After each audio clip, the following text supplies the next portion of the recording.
you're finally awake. Well, top of the evening, little one. Do you know what time it is? It's time to get to work.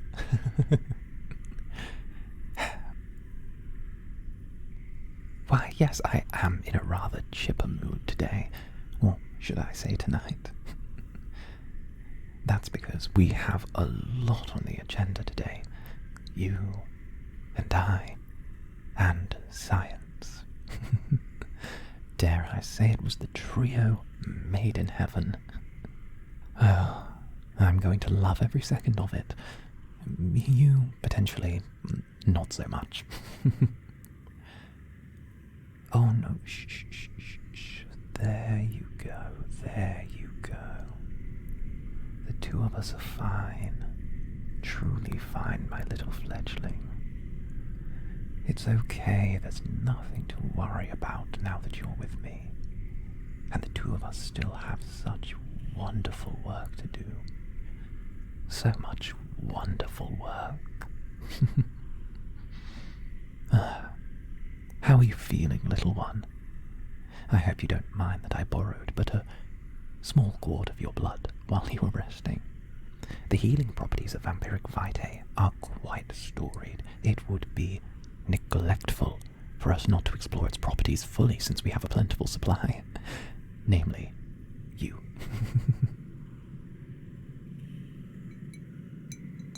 Oh, and look at that. The coagulation rate is astounding. The average for a human is anywhere between 2 to 8 minutes, while you on the other hand, you are a completely different breed. 90 to 120 seconds maximum.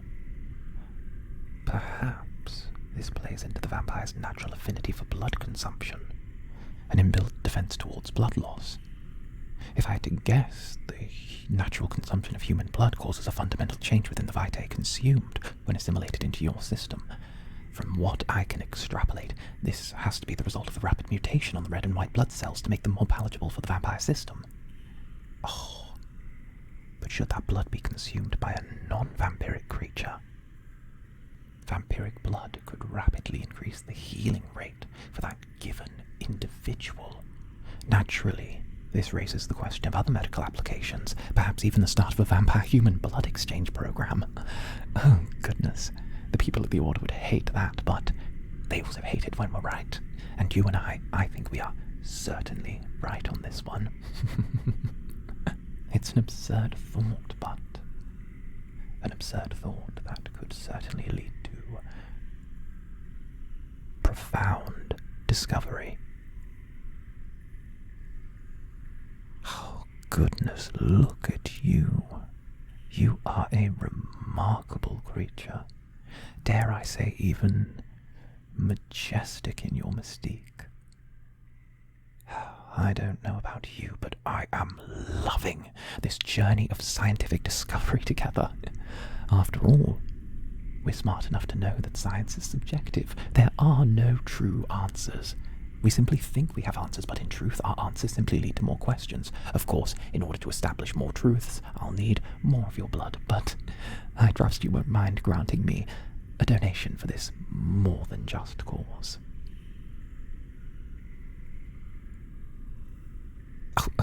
Oh, why, yes, I am a real scientist, whatever real means, and I abhor your accusation that I am not. Although, even the idea of real is subjective. I mean, some lesser-minded individuals could look at my doctorate and say that it's not, quote-unquote, real. Yes, I ran it off the internet and granted it to myself, but what does that have anything to do with my abilities? Isn't it the whole line nowadays? Believe in yourself and you can do anything. Well, I believe in myself. And I believe in my task. But more so than both of those, I believe in you. Your ability to help me understand a condition that has afflicted you. Because you and I, we work for the greater good. The greatest good of all. And in truth, I would be a doctor, but my brothers at the Order didn't see my field of research as academically valid. Henceforth, I struck out on my own. We must each find our own way in life, is that not correct? And I'm glad we both did, because otherwise, we wouldn't have found each other.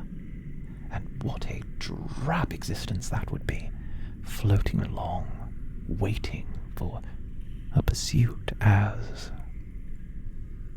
direct as you. Although since you're here, I suppose you lack for entertainment. After all, you can only count the bars of your cage so many times. 27, to be precise. So how about instead you,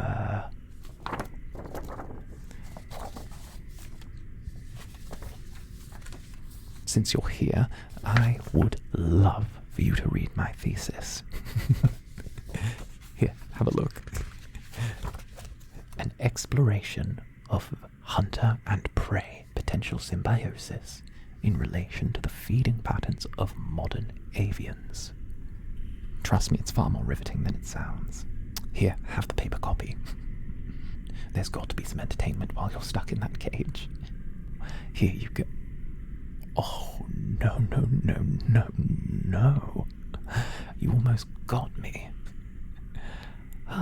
Almost got me to stick my arm through the bars, you clever little minx. But we both know what happens if I do that. Grab, snap, crunch, gurgle. Please, no, I have a family. Ah.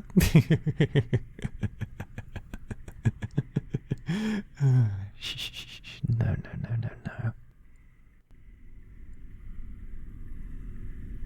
I know the idea's daunting, but think about the numbers of your kind you could help.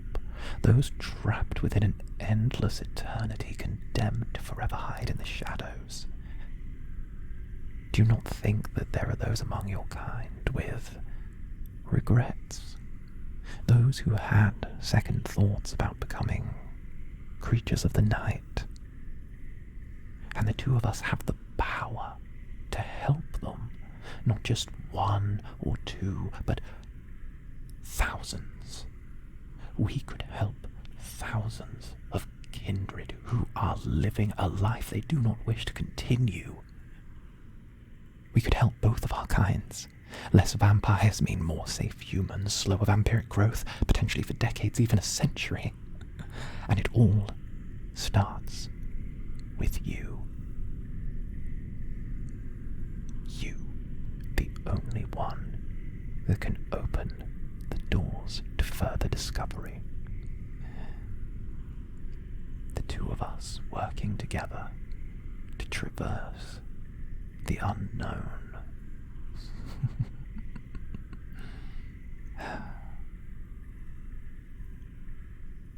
No. It couldn't be. I couldn't be that brilliant. No, it's you. You are the brilliant one out of the two of us. We don't need a cure. A cure would be potentially decades upon decades off. No. Think about what I've said.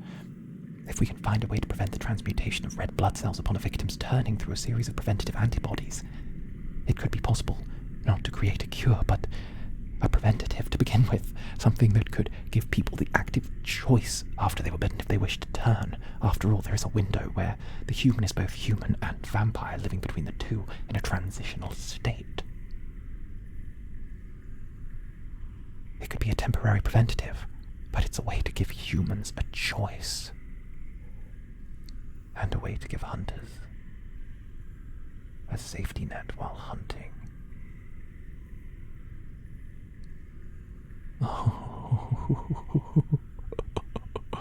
Oh, my dear, you do not realize the brilliance we bring out in each other.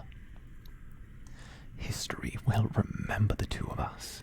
Well, most certainly me. But I'll be sure to make a note of your part.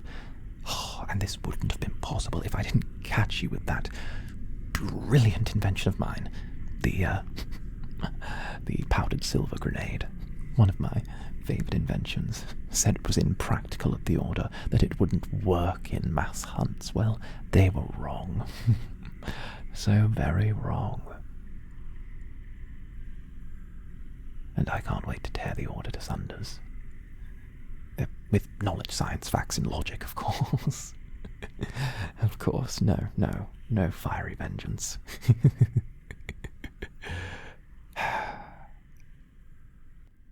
Tell me, have you ever thought about it? How you would have lived your life if you were given a choice between vampire or human? How would you have lived your human life? The life where you have to value every moment, because you know there's a finite number of them. I'm sure the experience from the other side of the fence would have emboldened you to chase your dreams. It always does. It always does.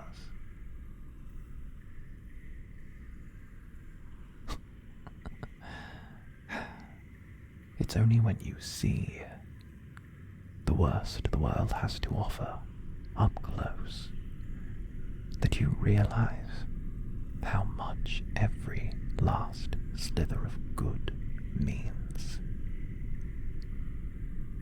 And I have been hunting your kind for years and years.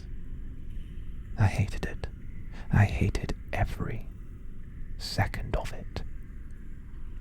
The brutality of the hunters, the bloodthirstiness of the vampires, no pun intended. It all just seemed like such a waste of life and death and so much pain. I wanted to find another way,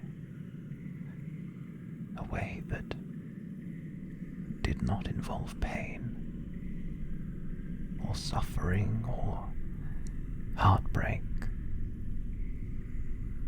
a way where those I loved could be safe, protected from your kind,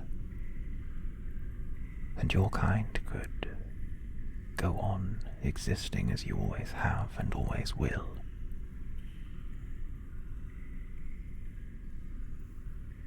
I've thought of so many things over the years. Domination,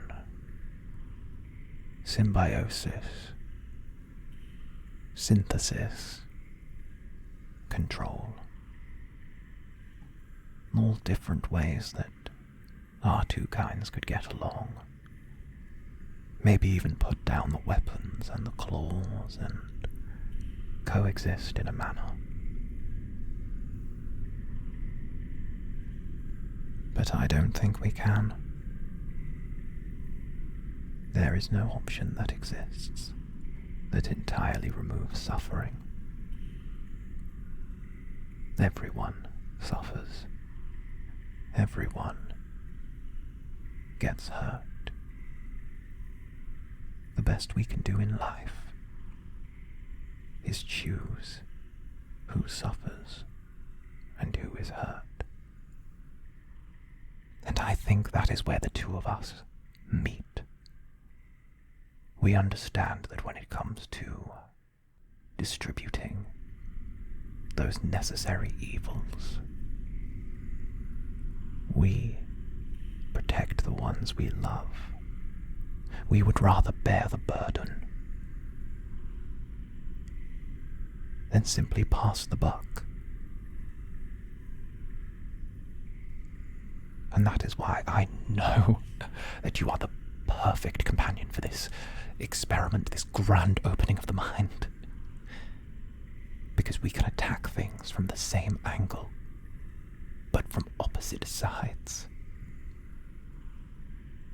Say the world was handed over to the vampires, your kind, to do what you wish with. We'd all be corralled and put in blood banks and kept for whatever nefarious purposes you have.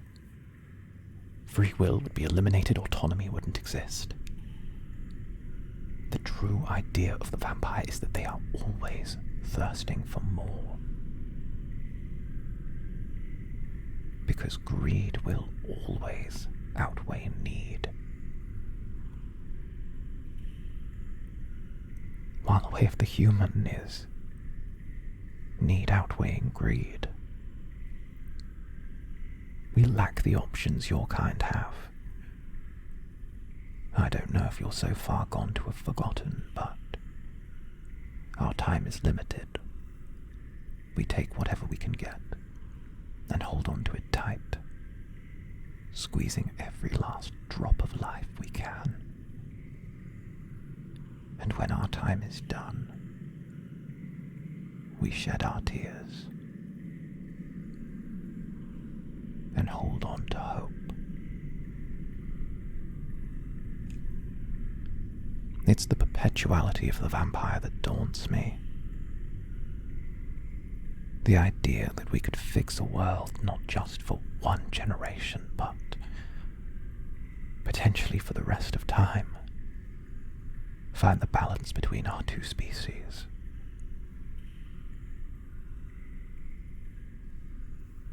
I'm not a foolish man, and I know you're not here because of your own free will.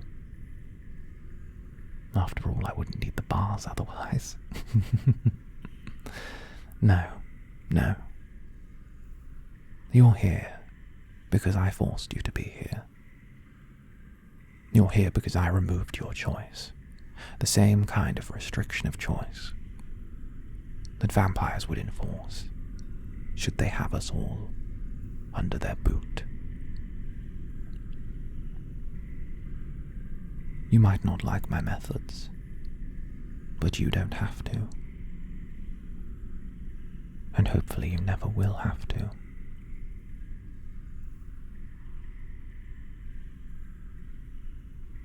I plan to walk a very fine line, and at the very least, someone sat opposite, both morally and physiologically, could be the counterweight I need. So no, I won't be the villain in your story. I'm no one. I'm just Presley, a misguided hunter turned scientist who wants to give both sides a fighting chance.